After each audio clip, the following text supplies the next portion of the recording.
Magandang araw muli mga kaibigan. Ngayon ang tingnan natin ay ang Pasita Station na part ng NSCR South Commuter Rail Project, no? So, ang Pasita Station ay part siya ng contract package S05, no?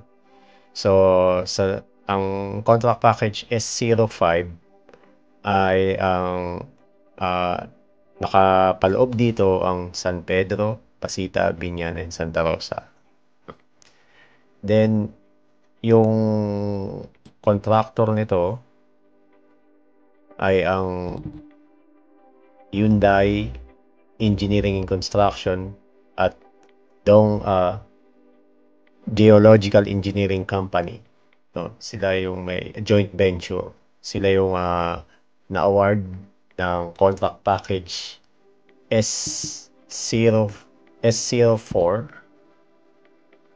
S04 hanggang S06. So, tatlong packages yung kanilang gagawin. Viaduct stations, mga facilities. Then, nagkaroon ng contract signing na noong October 2022 na sinaksihan ni Pangulong Bongbong Marcos Jr. at ng DOTR Secretary Bautista.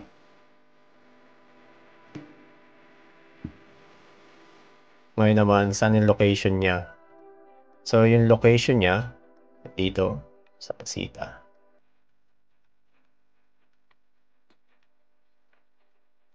Yung location niya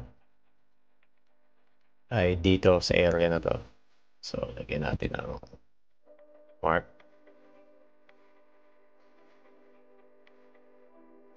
So, along this area, yung location ng Pasita Station. Sa area na yan. Then, katabi lang niya yung Old Pasita Station, which is dito.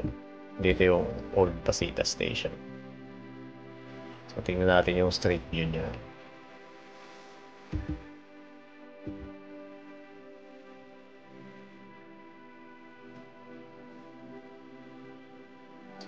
Yung street view. So, itong Google Street View na to ay noong 2022. So, makita nyo sa kalayuan yung Shopwise dun na sa along Old National Highway.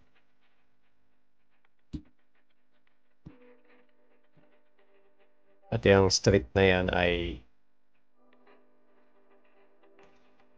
na natin yung street.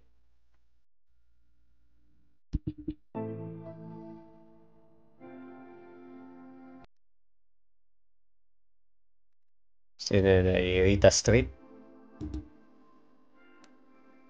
So, forward tayo.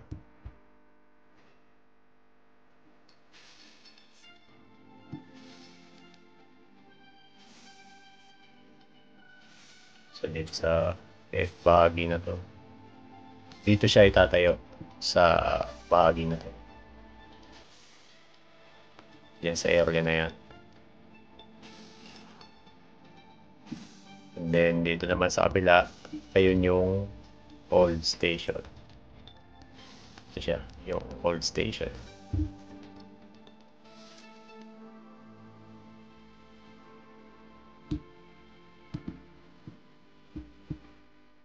So, nagkaroon na ng clearing along this area. Nagkaroon na sila ng pile testing. And then, sa Kabuyao section, nagsisimula na silang maglagay ng mga piles para sa mga columns. No? So, exit tayo sa street view. Tayo sa north. So, ito yung National Highway, Old National Highway. Ito yung Shopwise San Pedro. Then, pasok ng Rita Street. Ito siya. Dito sa area na to ilalagay.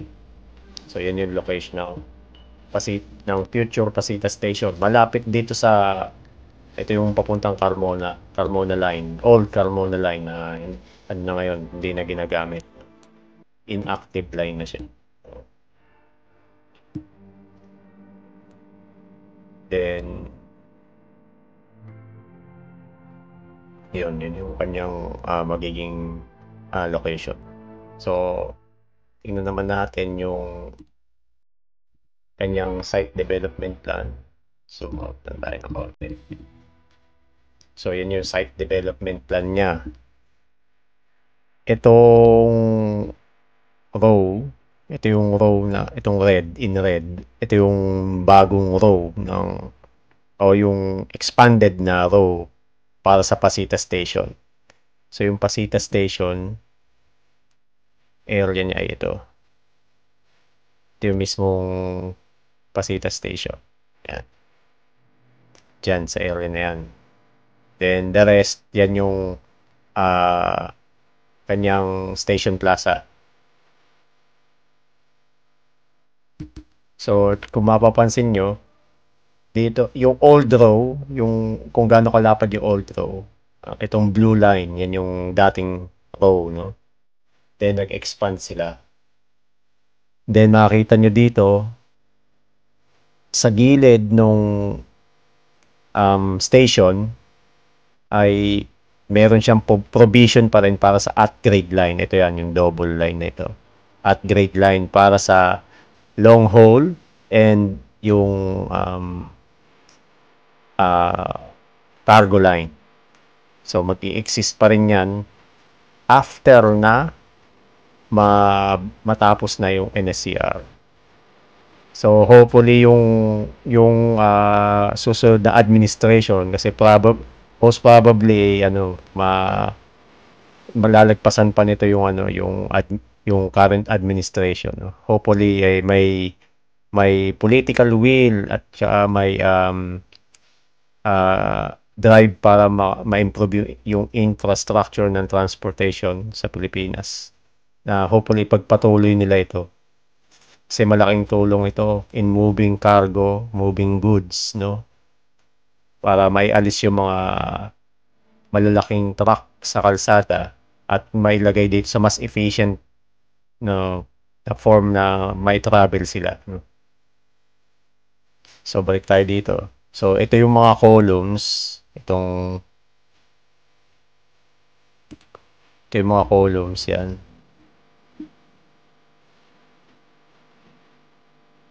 Then, kung mapapansin nyo, isang line lang ng columns ang dadaan sa loob ng Pasita Station. So, viaduct niya ay isang viaduct siya, pero double track. Then, kung mapapansin nyo, ito rin yung sa station plaza niya, may access road para dun sa mga papasok at mga lalabas ng station, no? Then, may mga parking para sa employees, maaari. Then, may mga drop-off area. Yung mga drop-off area niya.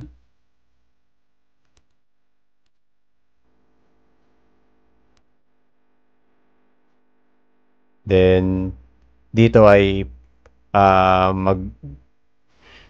kumbaga dito ay lulusot sila dito sa isa pang kalsada dito, no? So, kung mapapansin nyo rin, ay meron din silang parang mga para maka-turn around dito, no? Yung mga sasakyan dito sa area na to. Kung bago para makalabas ulit sila dito sa Rita Street. Ito naman yung old PNR station ng Pasita. Ito siya. It's either madadaanan pa rin siya nung old nung at-grade line, no? Then meron siyang mga fencing sa gilid niya. So at least para hindi basta-basta makapasok yung mga tao dun sa right of way ng PNR. So may mga amenities diyan.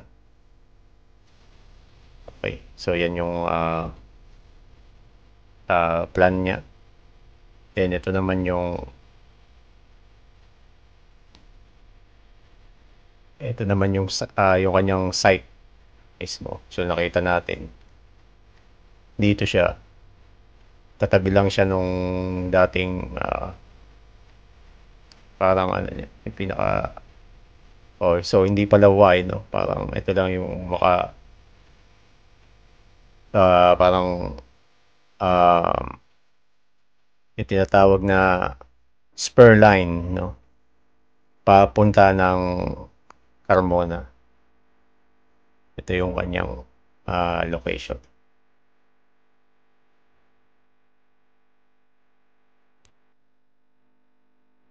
And then, ito rin, kung mapapansin din dito, zoom in lang tayo ng konti. Zoom in tayo. Yung forma nung Riles ay iniwasan nga niya yung old na Pasita Station. O kaya nag-curve siya dito. Maaaring either i-preserve nila o i-develop nila. Ayun.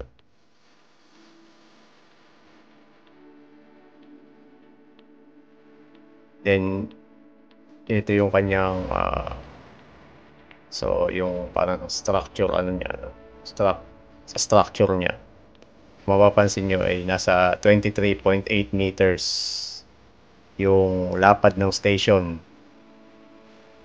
And then meron siyang sa side niya merong 21.2 meters. And then dito sa side ng double track na upgrade ay may 10 meters.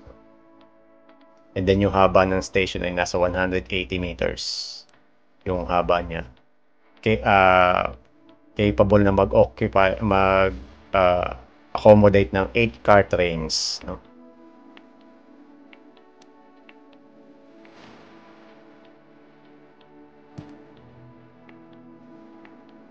Then yung sa alignment niya, so ito yung pinagdugtong-dugtong ko yung alignment niya, no? Para makita natin. And zoom in tayo. Dito tayo sa bird's eye view muna.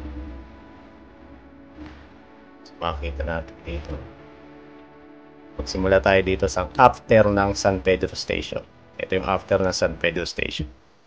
So makita nyo naman dito may mga structure din na madadaanan ng road. And then yung row ay may fencing. So ito yung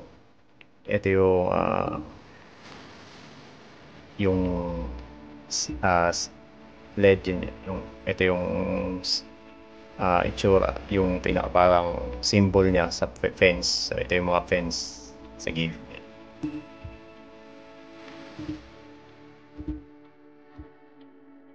So yan, from San Pedro Station, halos lang siya, straight lang siya. Sinusundan lang niya yung dating road. Mapapansin nyo, yung kinuha nilang row, yan ay approximately 30 meters yung haba. Ay yung lapad, sorry. So, yeah, yung lapad niyan ay nasa 30 meters siya.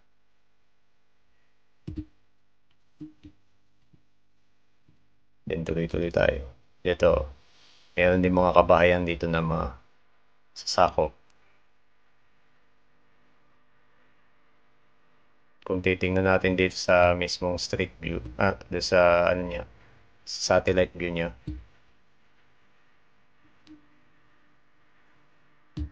So, dito.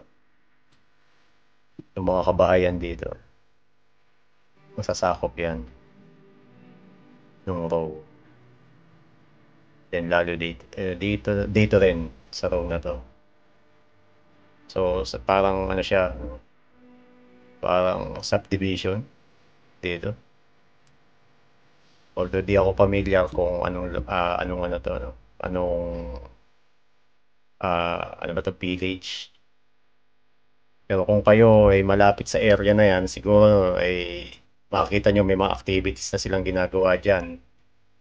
At kung itong area na bang ito ay nabigyan na nila ng notice o something, no? Kasi nga ay mukhang kasama talaga siya sa makakasama siya sa row. Ito siya. Ito yung mga kabayan. Yan. Lalo dito sa may tapat, yun yung parang sa may subdivision. Dito sa tapat nito yung ano, station. So, ayan siya. Kasama siya. Makakasama siya sa araw. Itong blue line dito sa tinitingnan natin ito. Yan yung row, yung right of way na kukunin. So, itong unang hilera ng mga bahay dito. Makakasama siya. So, yun. Then, pati itong mga kabahayan dito, kung meron man.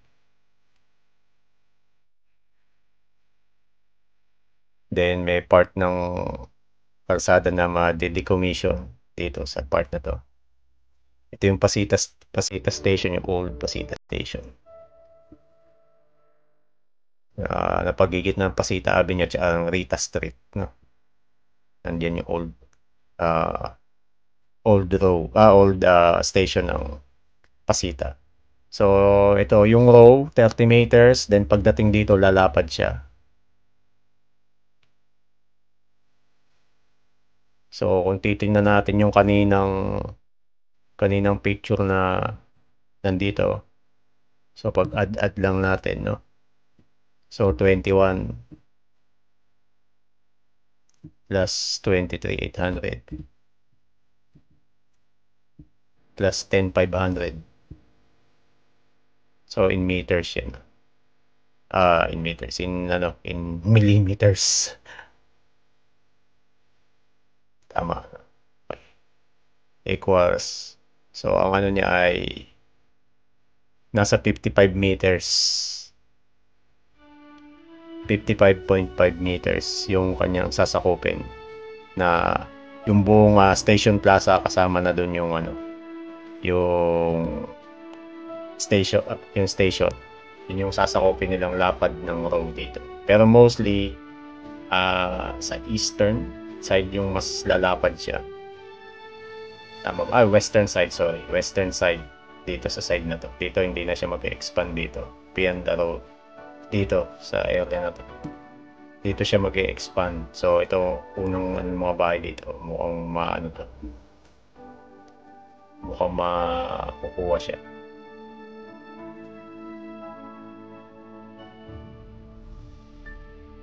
So balik tayo dun sa kaninang tinitingnan natin. So yan muna yung in-extract ko, no? Wala dun sa mga plans hanggang dito sa lugar na ito, sa pakurba na ito. So ito may drainage dito sa gilid niya. So yan, paglagpas niya ng station, babalik ulit sa 30 meters yung row niya. So yan. So kung titingnan naman natin yung kanyang, so balik tayo dun sa pa-north. Yan. Titingnan naman natin yung kanyang profile, yung parang side view ng mga columns siya. So mostly level lang siya. Level lang yon. Then slightly dito sa point na to. Dito sa point na to. Medyo bababa siya. Kaya mataas ang dito, column dito ay dahil dumaan yan dun sa ibabaw nung flyover. Dumaan yan dito sa ibabaw. Itong flyover. Ito. Ng Old National Highway. Kaya mataas yung elevation niya. Papasok ng San Pedro Station. Ng San Pedro Station. Then, unti-unti ulit siyang bababa pag pa-approach na silang Pasita. So, ito yun. Then, level ulit siya hanggang maabot niya yung Pasig Station, which is this. Then bababa pa siya further ng konti. So Pasita Avenue 2, Pasita Avenue, and then yeah. So yan yung kanyang elevation. Pababa pa rin yung kanyang elevation. So titingnan natin dun sa plan.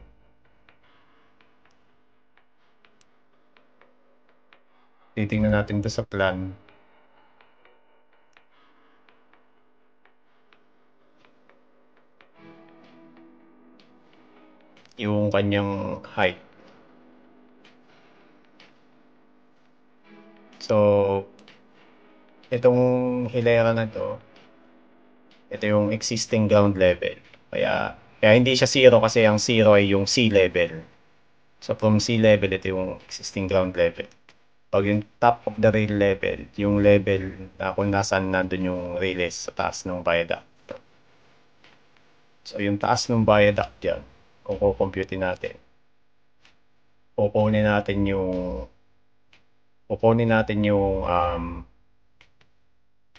top of the rail level, then i-minus natin itong ground level. So, para makuha natin. Yan, in meters. Yung so metric ang ginagamit natin. Yan, in meters yun. So, kunin natin yung 20.9 minus 7.3. So, 13 meters yung taas ng column diyan, viaduct. So, kung convert natin sa feet, so times 3.28 watts. So, 44.6 feet taas. Halos kasintas ng 4 na palapag na building. Yun yung taas niya.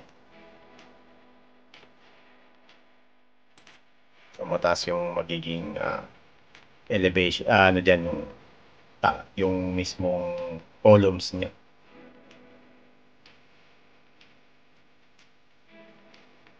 Titingnan naman natin, ito yung side view yung parang cutaway view ng station, no? Itong design nga pa lang ito yung nando sa unang design na inilabas nila. Kasi nabago na tong design nito eh. Pero ito lang yung publicly available or accessible, publicly accessible. Makita nyo isang viaduct lang ang dumaan sa loob ng station. Pero dalawang trucks yung nasa ibabaw ng pinaka-viaduct. So ito yung platform kung saan sasakay at bababa yung mga tao. Ito naman kita rin dito yung platform screen door. Yan, kita yung platform screen door yan. Then dito yung mga ito yung mga parang ticket gate nila. Then ito yung mga amenities. May amenities dito sa baba.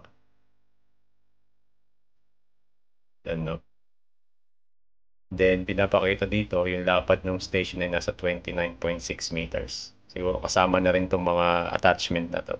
Pero although nabago na nga nabago na yung design niya.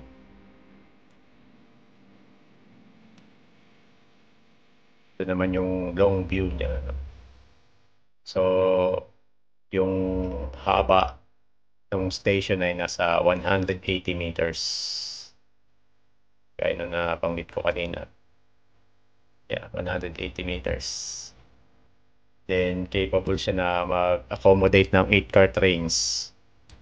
Although, meron siyang provision para mag-i-expand siya, pahabain yung platform area niya. Para mag-accommodate in the future ng 10-car trains as the demand grows. No? So, 3 palapag yung pinaka-station. So, makikita niyo ito yung concession o yung ground area. No? Ito naman yung concourse, then platform area. So, may mga escalators at saka mga pagdan. Meron ding elevator, which is ito. So, ito yung elevator. Then, meron ding elevator dito sa banda dito, sa unahan.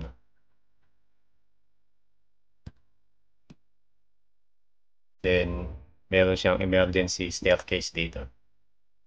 Although doon sa bagong design, hindi clear kung may nabago ba sa internals ng nung station. So, yan yung pinaka parang form niya kung ano bang magiging forma niya at mga floors niya.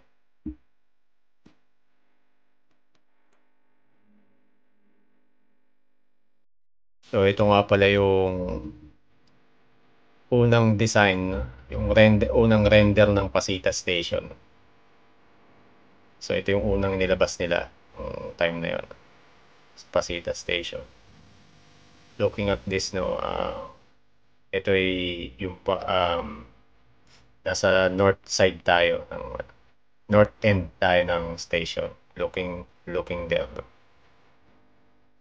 Then, dun sa bagong design nila, nung nagkaroon nga sila ng groundbreaking sa Santa Rosa, so pinakita nila yung mga picture, yung mga renders, parang medyo nabago yung itsura niya. Ito yung pinakita nila front view, no? Then yung interior view ng Pasita Station. Although, sa itsura niya, halos kahawig siya nung sa Binyan Station. Halos ganyan din yung itsura. Makita natin sa pag na simulan na nila yung structure ng station kung ganyan nga yung magiging itsura.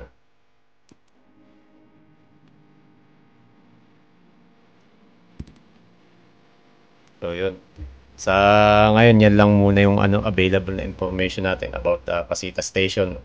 Kung kayo naman ay nakatira malapit dyan sa area, ay comment down below kung ano na yung mga nakita ninyong development, or kung mayroon kayong time, pwede rin kayo siguro mag-upload ng mga pictures, or mag-share ng mga pictures o kaya ng mga video kung ano na yung mga activity dyan sa area ninyo, no, through either social media or sa YouTube din, para maging updated din yung iba nating mga interested na malaman kung ano na nangyayari sa area na yan.